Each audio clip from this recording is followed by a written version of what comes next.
it's GVKcollectibles, and you know what day it is? It's Mythical Mountain Monday coming out at you with, God, I don't know how many this is. I'll definitely put on a counter of which Mythical Mountain this is, Monday this is. I definitely do have a fun time doing this show. I have a really fun time showing you the comics. Oh my God, the comics that I got from the previous Saturday, and there was a lot of good stuff, of course. It was really fun.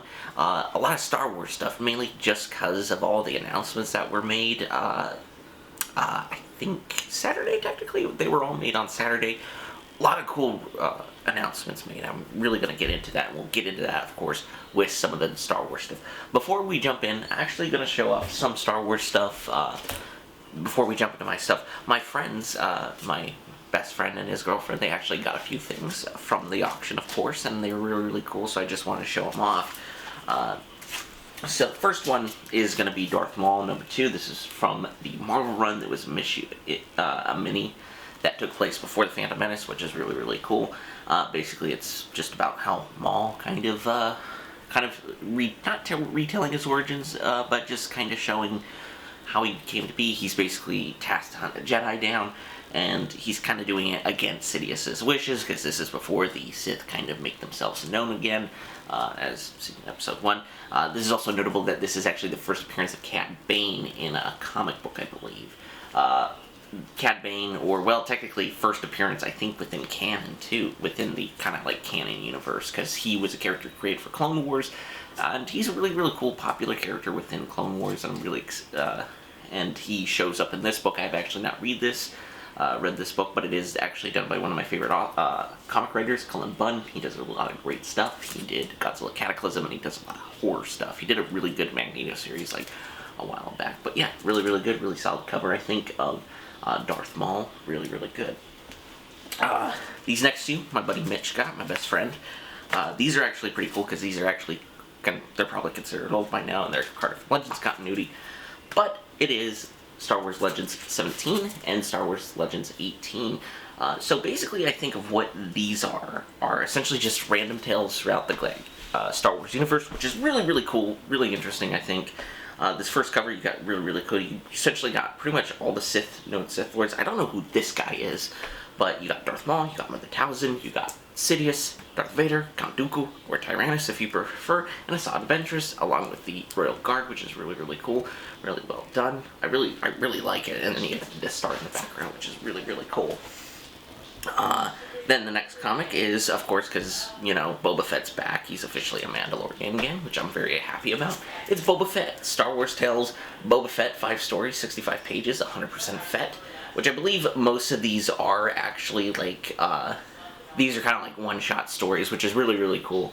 Because the universe of Star Wars is so big, you can have these stories, and Legends continuity was just, like, so crazy with so many stuff, especially, like, once you get into, like, Knights of the Old Republic, that is its own thing entirely, which is crazy to think of. But that was pretty much all of their stuff that they got. So let's jump into mine. I think I am going to start out with most of the Star Wars stuff, so not all this stuff is what I got in order, but just mainly because of how Star Wars, all the Star Wars announcements, and there's a few Marvel books in there too. I don't think I have a few comparative, but it is pretty cool. So, first one, this is a mini series. It is Star Wars X-Wing Rogue Squadron Family Ties. So, I have really no context for the story. I love that we are getting a Rogue Squadron movie. I feel like during the time of when the movies were getting released, like they didn't really focus too much on Rogue Squadron, which I was kind of sad, because really their only thing that they had been in or their notable, like, fight at least was Hoth, and that was essentially it. But I think luckily with Star Wars Squadrons, they've actually not say that they're recanonized, but they are doing stuff again. So Rogue Squadron is doing its thing again, and of course we're gonna have a movie directed by Patty Jenkins, who frickin' did Wonder Woman and Wonder Woman 84. So I'm very excited, and I'm very excited to see, kind of, because she wanted it to be a dogfight movie, so it's gonna be like a jet fighter, like dogfighter. Some really, really good dogfights. I hope it's, like, kind of on the quality of Rogue One, because I loved the battle of Scarif is really, really great. and I really can't wait to see. I can't wait to see Patty Jenkins's take on the Star Wars universe. But really, really cool. You get A-wings for the first cover, and you got like the Empire in an ugly. This is technically an ugly. It's just basically a mismatch of different ships to basically get it to work, because you got a TIE fighter. I think you got like an interceptor wings right here, and you also got the jets of a wide wing, which is really, really funny. But yeah, really, really cool. Really, very excited. As you can tell, I'm really excited about Rogue Squadron. I've loved Rogue Squadron since learning about them in Legends, and I really love that group very much. This one's actually really cool. I showed off a few of these actually. I had 2 of these actually the other day. Not the other day, but the last Mythical Mountain Monday. I had some of the video. The figure variants, and this is the Star Wars Rogue One Jyn Erso variant, and also notable, like, with this comic, it is the first appearance of Cassian Andor and K2SO. So basically what that means is this book's probably going to be shooting up in price, because Cassian Andor, even though we kind of knew about it, we really knew about it, like, after Rogue One came out, that he was getting his own series, but it was just, I felt like it took a bit. It took a while from, like, Rogue One to this, but I am very excited because it's going to be set 5 years before Rogue One, so you get to see the early years of the Rebellion, which I really, really like. So it's going to be in that same time period as Rebels, which I really, really love. I really like Rebels. Rebels is probably my favorite show, even though Clone Wars is pretty good. I just love the setting of Rebels. I love that time during Star Wars, the Age of the Rebellion. I really love. But it's really, really cool. Really cool. I love these action figure variants because they kind of throw back to the old Kenner figures. So, yeah, but I really love, and I love Rogue One. I think Rogue One is a solid film. It's really, really great. So the next one, this one's actually a newer comic. I think this is actually from, it's kind of hard to tell. Yeah, I actually think it is. This is actually from the newer run from Charles Soules. This is Star Wars number 8. This is 19 out of 36 of the 40th anniversary. This is Luke within the dark side cave, and he cuts off Darth Vader's head in the dark side cave, and it's actually himself because he's feared that he will become Darth Vader or somebody like Darth Vader, which is really, really cool. It's a really haunting scene when you think about it, but it's a really, really cool variant, really cool shot. I love Empire Strikes Back, and I'm very happy of the current line, the current Star Wars story by Charles Soule is going. It's really, really fun and really amazing. So this one is pretty cool. So this one it's a Marvel comic. It is called Star Wars Age of the Republic, which I think they did a few of these. They actually did a few of these kind of one-shots, basically kind of showing out the different things. But to note, this is actually the first full Ahsoka in canon. So this is actually really interesting. Because, as you all know, Ahsoka is getting her own series, which I'm very excited about. I think Rosario Dawson did a really solid job as Ahsoka in Mandalorian. I really liked her. It was cool to see the white lightsabers that she had. Yeah. Oh, wow. This is really cool.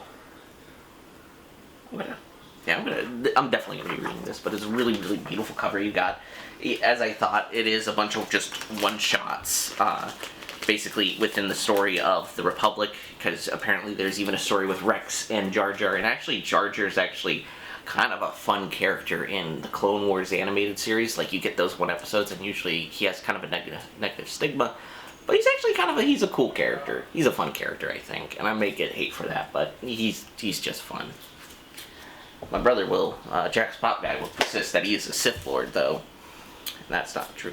So this one is actually from my buddy that I saw, but this one I just got. It was a Darth Maul variant of issue number 5, and it is it's a Terry Dodson and Rachel Dawson. Terry Dodson is actually an artist I really, really like. He actually did, I think him and his wife both did the Princess Leia series, which was really, really cool. It was a really beautiful looking book.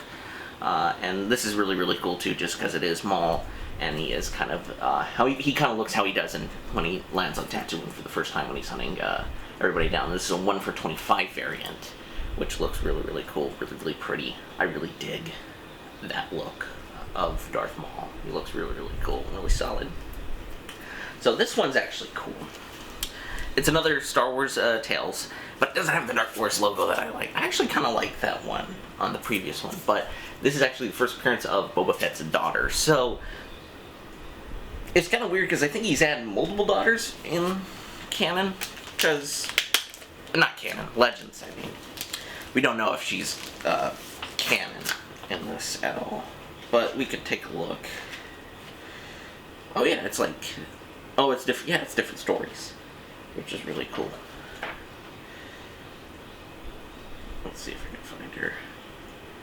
I don't know if I can. Oh. Really, really cool. Really cool art. So it's really cool. So Boba clearly being back within the canon, I think, and even becoming a Mandalorian again. He's a foundling, technically. So there could be stuff that is pulled from this this story in particular. What Dave Filoni and a lot of the Star Wars group does, like Pablo Hidalgo. Hold on, as I say, the camera's about to cut out, so I will be right back. So as I was saying, like a lot of the Star Wars group, they take and pick, kind of cherry pick what they like from Legends and bring it in. Thrawn, clearly bring him in, and there's a lot of cool stuff that they did with kind of different stories here and there. Even like with Palpatine kind of coming back, they kind of brought that from like Dark Empire, which he was a clone. It's kind of confusing, not a lot of people like to talk about it. It was a 90s storyline, so what can you do? I think clones were the rage, because that time, the Clone Saga, I think, probably was going on at that time. So clones were the rage.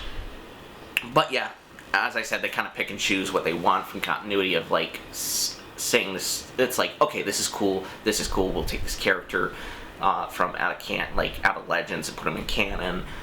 So it's kind of cool. So they could possibly do this, and I wouldn't be surprised if we get like a Boba Fett mini series. I think that would be really, really cool. And also, I mean, there's just a lot of cool stuff, because you have Tamora Morrison back as Boba, and I think he could still go. He's amazing in the role of Boba. It was so cool to see him within that episode of the tragedy of him just fighting, because it was kind of the first time, because usually a lot of people know him. No, Boba Fett is cool from like the expanded universe, but usually a lot of people don't want to delve into that kind of stuff, so it was cool to see that at the forefront finally, to see, yeah, Boba Fett's kind of cool, and he's kind of it's really, really cool, and I really like him being with Din, because at first I thought they were going to have like arguments and differences, but it's like, no, they're actually cool, which I'm like, okay, I'm fine with it. I was like, I wanted a Boba Fett Din Djarin fight, but at the same time, I'm like, I do like them being friends, essentially, or like allies, which is like what you want. So that is pretty much all the Star Wars stuff, I think, for now. I'm completely not sure, but if I do bring up some stuff. But yeah, a lot of cool stuff with Star Wars coming out, and I think a majority of those books are going to be on the raise. There was actually a few other books that they had on the auction that I didn't get because they were a little expensive, but they are going to be, like, they can take from those stories and put them into canon, which is really, really cool.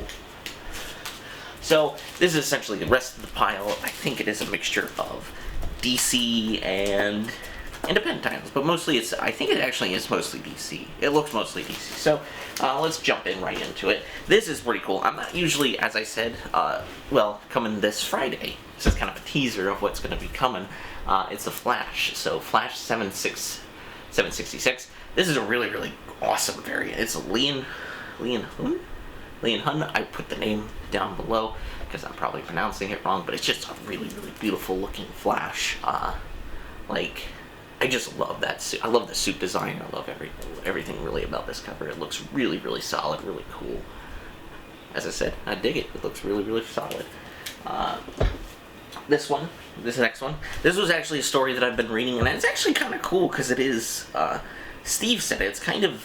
It looks like the new Adventures of Batman art style, but it's kind of like it has a twist on it, which is really cool because you have Tim Drake Robin right here, you got Batman, you got Barbara, aka Batgirl, you got Harley and Joker, and it looks really, really cool, really solid. This is actually a fun series. I really, really like this series. They actually introduced Red Hood, and they gave him a little bit of a different story as opposed to what he was, so I actually think they'll be delving into the story a little bit more with him. I think this series is still going, hopefully. I don't think they canceled it, which I would be very, very upset, because it's actually a really good series, really solid art, really matches the New Adventures of Batman style. And it's really cool to see both Red Hood and Deathstroke in that style, because you've never really seen those characters within that style, as opposed to like something like Teen Titans. So this one's pretty cool too.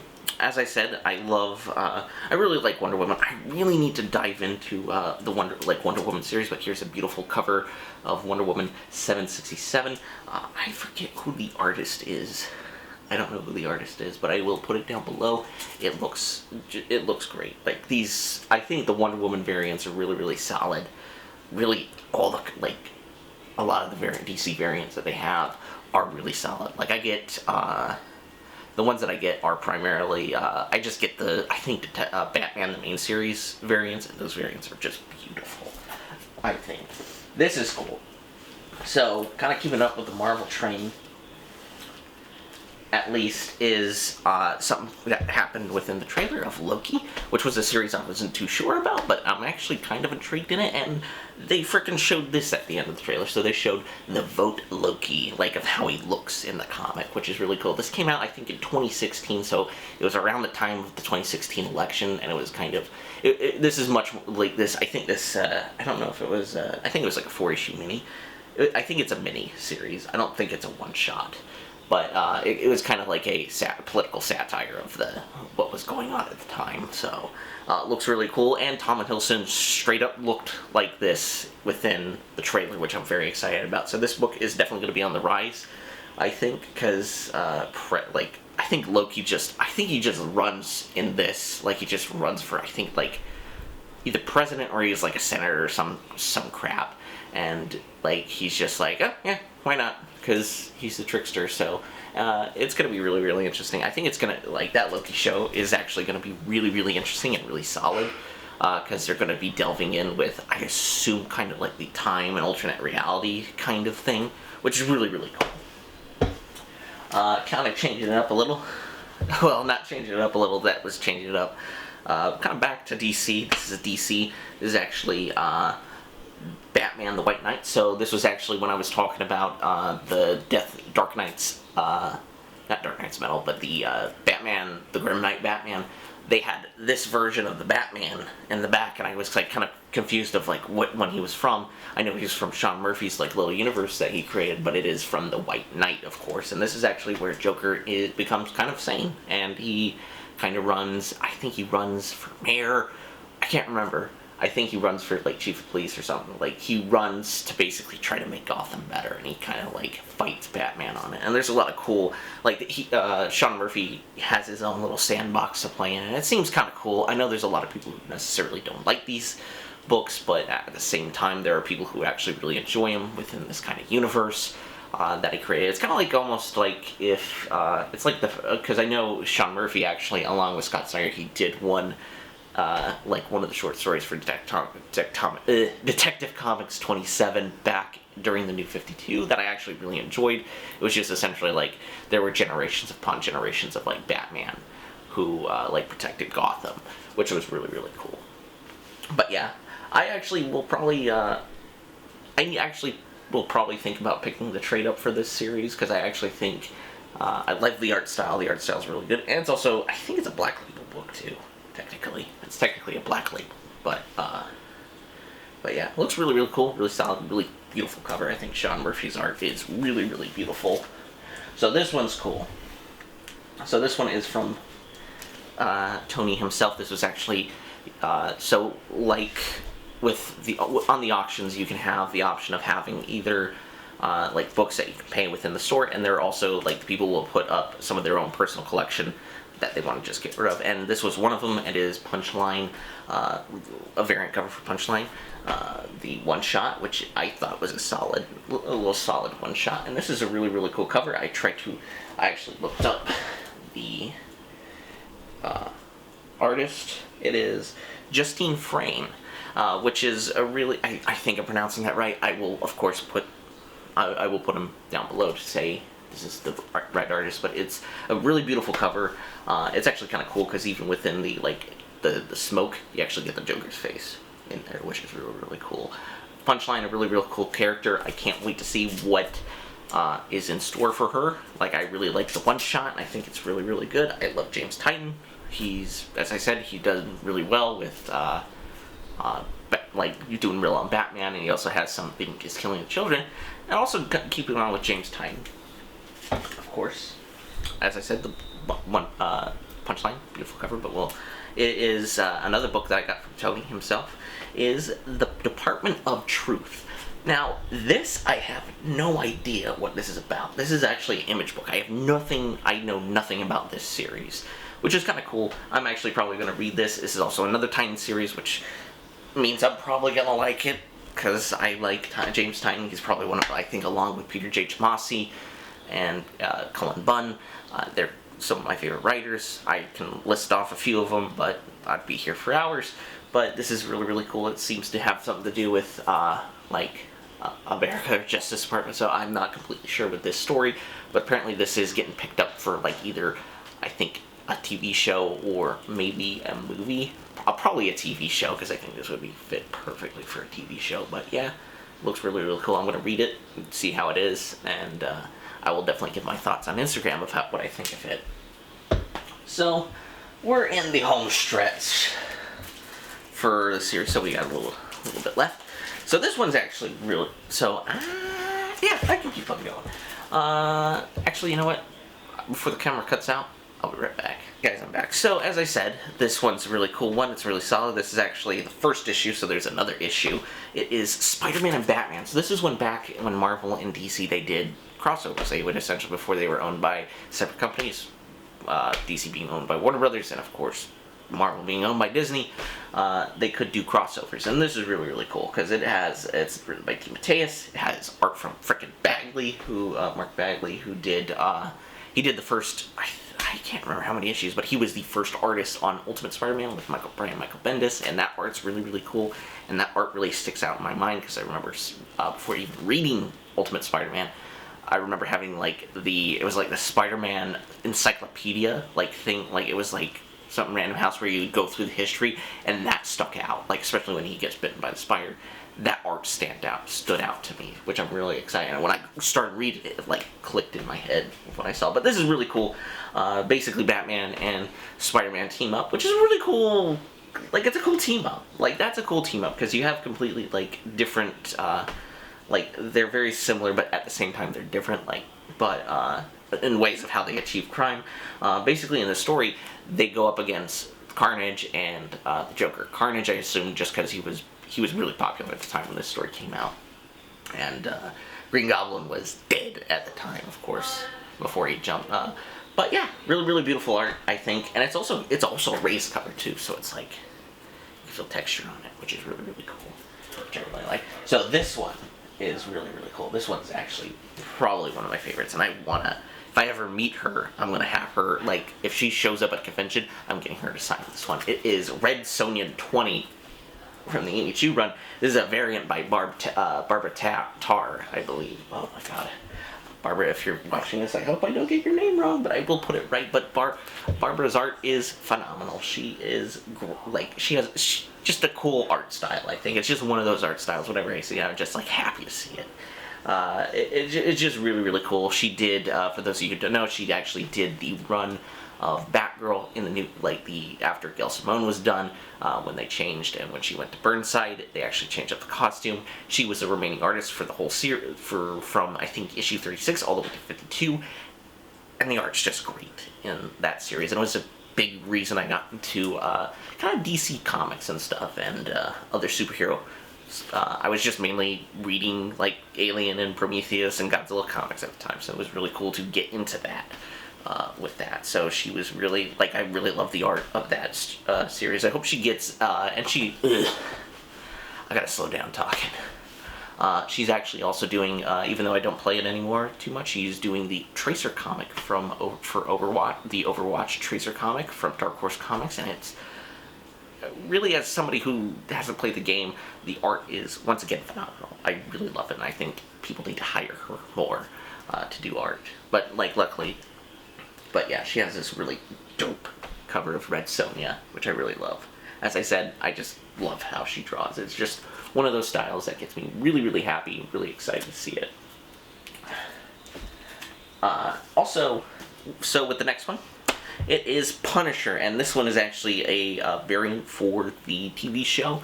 It is John Bernthal as the Punisher, which I hope he comes back as Punisher, because I think he would be so cool to see him within the universe. I know there's rumors of Charlie Cox coming back as Matt Murdock in Spider-Man 3, even though I feel like that movie is really, really crowded at this point of them wanting to do live-action Spider-Verse, which I'm kind of okay with, but at the same time, it's like, oh, just have him as a kid. Because I would rather have him and Daredevil just team up and just have a cool story with Kingpin. I think that would be actually a really cool movie pitch. But yeah, really, really solid. I hope, as I said, John Bernthal comes back as Punisher. Punisher, I really like him. He's a really cool character. Next one. Sorry. 2 more comics left, guys, and this one is really, really cool. As soon as I saw it, I knew I had to immediately snatch it up. It is frickin' X-Men number 11. This is a part of the Claremont and Jim Lee run, and it's actually the shirt that I have. I actually have this on a t-shirt from Target, and I was like, as soon as I saw it, I'm like, I'm getting it, because I love the art style. I love Jim Lee's kind of X-Men designs and art style at the time, and it just looks really, really solid. And also to note, the 30th anniversary of Spider-Man, which is crazy to think. So this came out in '92. Wow. Yeah. I'm just in awe of the look of this. It looks so cool. I really love as I said, probably my favorite Wolverine design, I think, probably, too. Like, I love, whenever I think of Wolverine, it's specifically this design. And I would even say the same thing with Cyclops, and pretty much, it's funny, Rogue, Gambit, and Jubilee technically have not changed their designs. They've changed ever so slightly within Excalibur, but at the same time, they're just basically their same designs. If it ain't broke, don't fix it, I guess. So, with the last comic of today, this one's actually a really, really cool one, and I can't believe, I really, really love this one. It is actually Nightmares of the Living Dead Vampire Tales. Now, this is actually a comic, part of the Marvel Monster Group, but it's actually really cool. Once again, you get a really cool, solid cover. Really, it's that kind of art style I really like. It's kind of gothic, not gothic, but it kind of reminds me of kind of older movie posters, which I really love it. It has Morpheus, living vampire, and also it is introducing Blade the Vampire Slayer. Now, to note, this was actually the first solo series of Blade, which is really, really cool, really great, I think. It's really, really cool to see this. Really, really, as I said, I really love these kind of older magazine-style formats, whether it be creepy or eerie. Primarily eerie, those are the ones that I got. But this one is actually containing of Marvel characters, like the vampires and everything, so, which is really, really cool. And actually, I think the original Vampirella was in this kind of formatting. It was in a magazine format, which is really, really cool, really, really pretty. I just love it. And Blade, as always, he's going to be coming to the MCU. Actually, I don't know how they're going to be making it. It's going to be interesting to see how he fits into the MCU. So, with that out of the way, that's all the comics, my guys, and gals, if any of you are watching. So, as I said, I hope you guys enjoyed the video, and make sure to hit like and subscribe. Also hit the little bell notification so you get notified when we do Mythical Mountain Mondays, What's in the Box Wednesday, and figure reviews, of course. And we also do, once in a while, we do fun little Saturday videos, which we have a fun time doing. We did that Halloween one during October. We just had a fun time doing it. It's just fun. Also, make sure to check us out on Instagram. I'm GVKcollectibles, of course, and Jack's Pop Guy. I will be posting close-ups pretty much of all these comics, I feel like with the exception of the ones that are going to go to my friends, just mainly because that's their stuff, not mine. Also, if you want to check us out, we are also on Mercari, of course. We'll have the links down below, too. So, and Jack's Pop Guy, if you need Christmas presents, it may take a little bit just because, of course, Postal Service is going to be completely crazy busy this year because of Christmas. And I think that's pretty much it. Yeah, I think that's it. So I hope you guys have a wonderful day, and peace.